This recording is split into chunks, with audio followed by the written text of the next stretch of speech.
Hi guys, स्वागत है आपका आपके अपने चैनल में द नॉलेज कल्टीवेशन में। आज का लेक्चर है फंडामेंटल राइट्स पे। उसे स्टार्ट करने से पहले मैं आपका 1 मिनट लूँगा। दोस्तों, ये लेक्चर बनाने में बहुत मेहनत लगती है। आपको अगर लेक्चर अच्छा लगे तो प्लीज़ सब्सक्राइब कीजिए, शेयर कीजिए, लाइक कीजिए। ओके, तो चलते हैं आगे के लेक्चर में। ओके, अगर अच्छा लगे तो लाइक करिए, शेयर करिए। मैं फोर्स नहीं कर रहा हूँ, मगर अगर लगे तो प्लीज़ करिएगा। ठीक है। अब व्हाट इज फंडामेंटल राइट्स? देखो, फंडामेंटल राइट्स पार्ट 3 में है कॉन्स्टिट्यूशन की। ठीक है, तो फंडामेंटल का मतलब क्या होता है? ये fundamental of the law of land है, मतलब ये मोस्ट इंपॉर्टेंट राइट्स है हमारे कॉन्स्टिट्यूशन में। ठीक है, हमारे कॉन्स्टिट्यूशन के सबसे इंपॉर्टेंट पार्ट हैं और हमारे लैंड के, हमारी कंट्री के सबसे इंपॉर्टेंट भाग है। ये क्या करते हैं? ये जो स्टेट की पावर होती है एग्जीक्यूटिव की, उस पर लिमिट लगाते हैं, जिससे कोई ऑटोक्रेटिक या डेस्पोटिक रूल नहीं बन जाए और ये देश मतलब सिटीजन्स के राइट जिंदा रहें। ठीक है, अब जो इसमें आर्टिकल पार्ट 3 में जो आर्टिकल्स हैं वो 12 से लेके 35 तक डील करते हैं। तो पहला हम आप जान चुके हैं कि पहले 4 आर्टिकल यूनियन टेरिटरीज से डील करते थे, 5 से 11 तक सिटीजनशिप से, 12 से 35 तक पार्ट 3 में आते हैं। ठीक है, अब पार्ट 3 को इंडिया का मैग्ना कार्टा डिस्क्राइब किया गया। मैग्ना कार्टा क्या होता है? 12वीं सदी में इंग्लैंड के राजा ने अपने प्रजा के लिए बिल ऑफ मतलब सिविल राइट्स के लिए कुछ सिविल राइट्स के लिए फरमान जाहिर करा था। वो फरमान मैग्ना कार्टा था। ठीक है, तो इन फंडामेंटल राइट्स को इंडिया का मैग्ना कार्टा बोला जाता है। अब जो हमारे कॉन्स्टिट्यूशन है, इसकी जो ये फंडामेंटल राइट्स की नींव रखी गई है, वो बिल ऑफ राइट्स जो यूएसए की कॉन्स्टिट्यूशन है उससे लिया गया है। ठीक है, मतलब उससे इंस्पिरेशन ली है। ठीक है, अब जो हमारे कॉन्स्टिट्यूशन में जो फंडामेंटल राइट्स है, वो किसी भी कॉन्स्टिट्यूशन में दुनिया के जो डेमोक्रेटिक कंट्रीज हैं उनमें किसी भी कॉन्स्टिट्यूशन में सबसे ज़्यादा इलेबोरेट फंडामेंटल राइट्स है। इलेबोरेट मतलब सबसे ज़्यादा विस्तारित, सबसे ज़्यादा explained fundamental rights Indian constitution के फंडामेंटल राइट्स है। यहाँ तक कि बिल ऑफ राइट्स से भी ज़्यादा इलेबोरेट है, जहाँ से हमने इंस्पिरेशन ली है। ठीक है, अब जो आर्टिकल्स है मैं आपको एक एक करके आर्टिकल्स एक्सप्लेन करूंगा। ठीक है, पहले जो थे फंडामेंटल राइट्स 7 थे, मगर 44th कॉन्स्टिट्यूशनल अमेंडमेंट एक्ट 1978 में जो आर्टिकल 31 है राइट टू प्रॉपर्टी, उसे रिमूव कर दिया गया, उसे लीगल राइट बना दिया गया। ठीक है, लीगल राइट मतलब कानूनी राइट बना दिया गया। ठीक है, अब जो राइट टू इक्वालिटी है वो आर्टिकल 14 से आर्टिकल 18 तक होते हैं। राइट टू फ्रीडम के होते हैं 19 से 22 तक। राइट अगेंस्ट एक्सप्लॉइटेशन 23 और 24, कल्चरल एजुकेशन राइट 29 30, और राइट टू प्रॉपर्टी मैंने आपको बता दिया रिमूव हो गया। अब राइट टू कॉन्स्टिट्यूशनल रेमेडीज 32।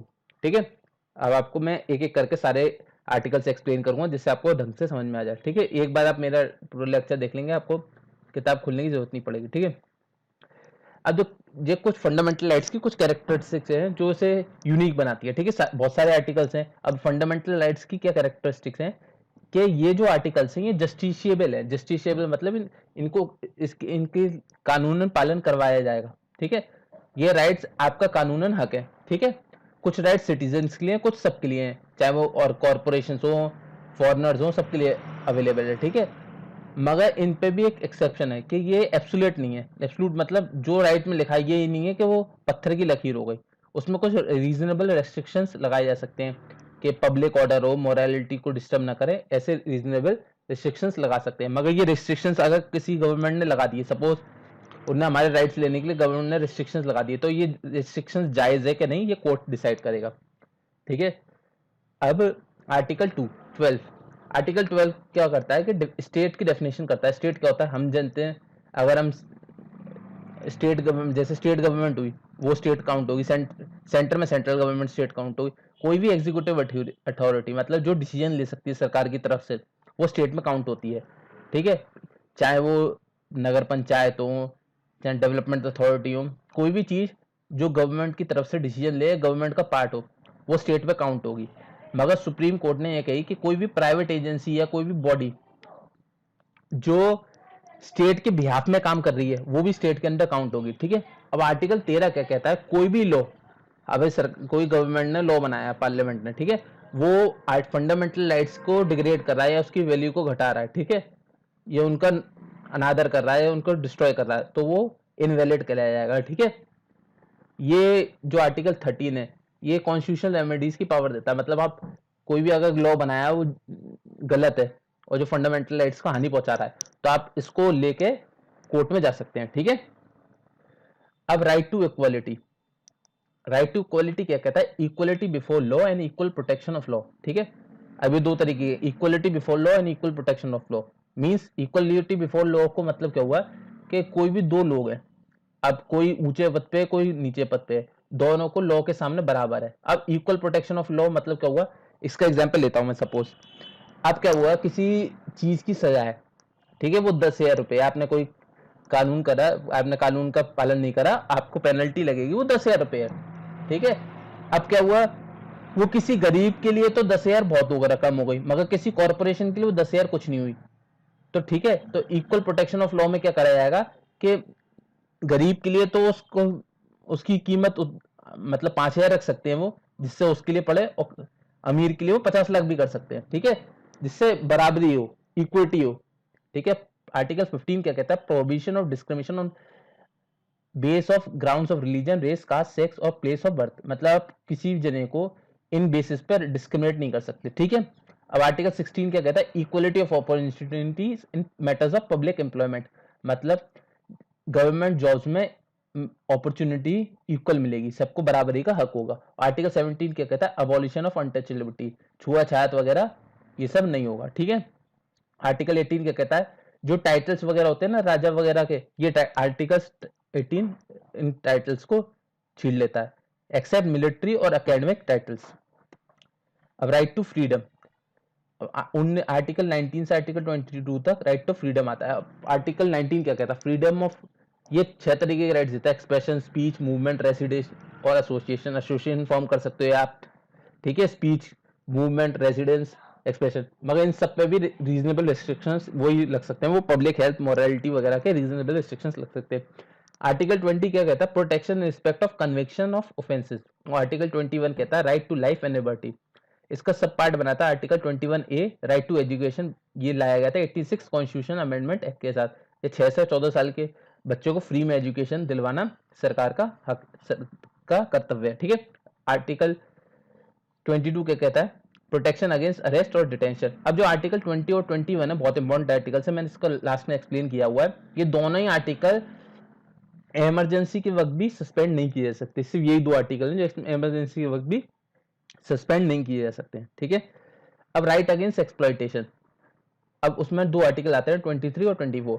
एक तो आर्टिकल 23 बोलता है protection of traffic in human beings and force labour, article 24 बोलता है कि prohibits employment of children in factories और इंडस्ट्रीज, ठीक है, मतलब फोर्स लेबर नहीं कराई जा सकती और बच्चों को फैक्ट्रीज व इंडस्ट्रीज में लगाया नहीं जा सकता, ठीक है।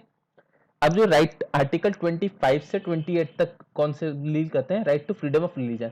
अब फ्रीडम ऑफ रिलीजन में आर्टिकल 25 करता है practice, propagate, profess religion. Article 26 कहता है मैनेजेस रिलीजियस अफेयर्स। आर्टिकल 27 कहता है freedom for payment of taxes for any promotion of religion, मतलब गवर्नमेंट किसी रिलीजन को प्रमोट करने के लिए हमसे टैक्स नहीं ले सकती।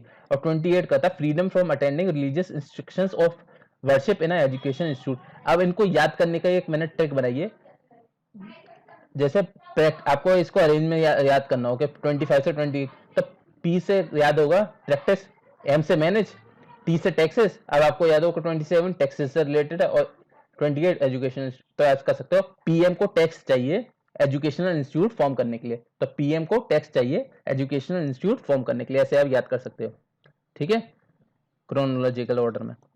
अब आर्टिकल 29 और 30 करता है कल्चरल एंड एजुकेशनल राइट्स, जो protection of language, script and culture और माइनॉरिटीज, जो भी माइनॉरिटीज है उनका लैंग्वेज और स्क्रिप्ट को बचाने के लिए आर्टिकल 29 देता है। और आर्टिकल 30 राइट्स ऑफ माइनॉरिटीज को पावर देता है कि वो अपने एजुकेशनल इंस्टीट्यूट फॉर्म कर सकें। अब हमारे कॉन्स्टिट्यूशन में दो तरीके की जो माइनॉरिटी है वो मानी गई है, एक तो रिलीजियस और एक लिंग्विस्टिक, मगर जो माइनॉरिटी डेफिनेशन है ये हमारे कॉन्स्टिट्यूशन में नहीं दी गई है। दो तरीके की माइनॉरिटीज कौन सी है, रिलीजियस और लिंग्विस्टिक, मगर इनकी डेफिनेशन हमारे कॉन्स्टिट्यूशन में नहीं दी गई है।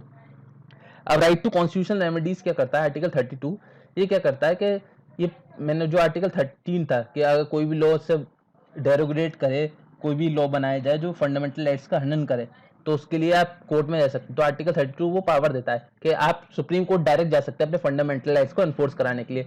इनमें कुछ रिट्स का इस्तेमाल होता है, हेबियस कॉर्पस, प्रोहिबिशन, सर्सरी और कोवेरेंटो, ठीक है।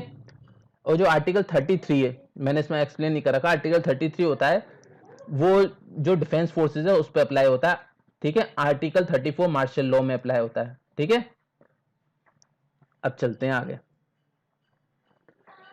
अब जो इंपॉर्टेंट आर्टिकल है मैंने बताया था आपको, आर्टिकल 20 और 21 बहुत इंपॉर्टेंट है। वो फंडामेंटल, वो ऐसे दो फंडामेंटल राइट्स है जो इमरजेंसी के वक्त भी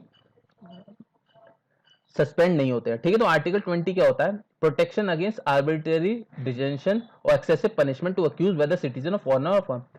मगर आप मतलब किसी को गलत तरीके से या उससे ज्यादा पनिशमेंट नहीं दे सकते, मतलब नो। और इसके कुछ सब पार्ट है। No ex post facto law, इसका मतलब क्या हुआ कि सपोज एक जने ने कोई जुर्म किया, ठीक है, तो उसको जुर्म सजा 10 साल बाद हो रही है, मगर उसको सजा उतनी ही होगी जितनी मैक्सिमम सजा उतनी हो सकती है जो 10 साल पहले कानून में थी। ये नहीं कि अब वो सजा वो बढ़ गई हो तो आज के टाइम से सजा दे दे। जब उसने जुर्म किया था तब उस वक्त जो मैक्सिमम सजा थी उसे वही मिल सकती है। No double jeopardy, no double jeopardy का मतलब है एक जुर्म के लिए दो बार सजा नहीं मिल सकती है। नो सेल्फ इंक्रिमिनेशन, इंक्रिमिनेशन का मतलब है सेल्फ इंक्रिमिनेशन का, किसी भी जने को फोर्स नहीं कर सकते, वो अपने खिलाफ ही गवाही दे, ठीक है।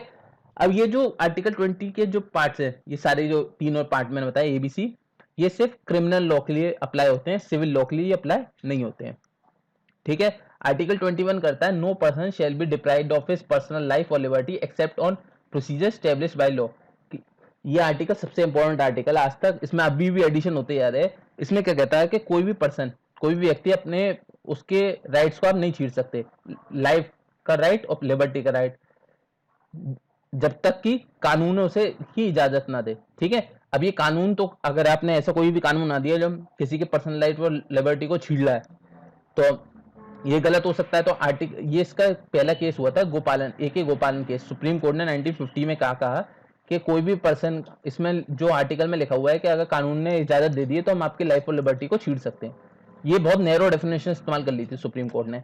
फिर बाद में जब मेनका गांधी का केस आया उसमें कोर्ट ने इसकी डेफिनेशन को बॉर्डर ऑर्डर सेंस में लिया। उन्होंने की कि हम ये भी देखेंगे कि कोई कानून जो है वो गलत तो नहीं है, ये नहीं देखेंगे कि कानून है तो वो लॉ ले सकता है क्योंकि इस आर्टिकल में लिखा। उन्होंने की कानून का ये भी देखेंगे कि कानून जो बना है वो सही है कि नहीं है, ठीक है। तो इसकी ब्रॉडर डेफिनेशन ली। अब आर्टिकल 21 के कोई नए नए पार्ट्स जैसे बनते जा रहे हैं कि right to internet, right to marry anyone, ये सब नए नए पार्ट्स हैं जो आर्टिकल 21 में जुड़ते जा रहे हैं। तो ये बहुत इंपॉर्टेंट आर्टिकल है, ठीक है। हर साल इसमें कुछ ना कुछ चीजें ऐड होती हैं। Thank you and have a nice day. आपको हमारा लेक्चर अच्छा लगा हो तो प्लीज़ सब्सक्राइब कीजिए, शेयर कीजिए, लाइक कीजिए। बहुत मेहनत से ये कंटेंट प्रोवाइड करता हूँ आपको। 20 मिनट के वीडियो के लिए मुझे 3 घंटे मेहनत करती पड़ती है। Thank you and have a nice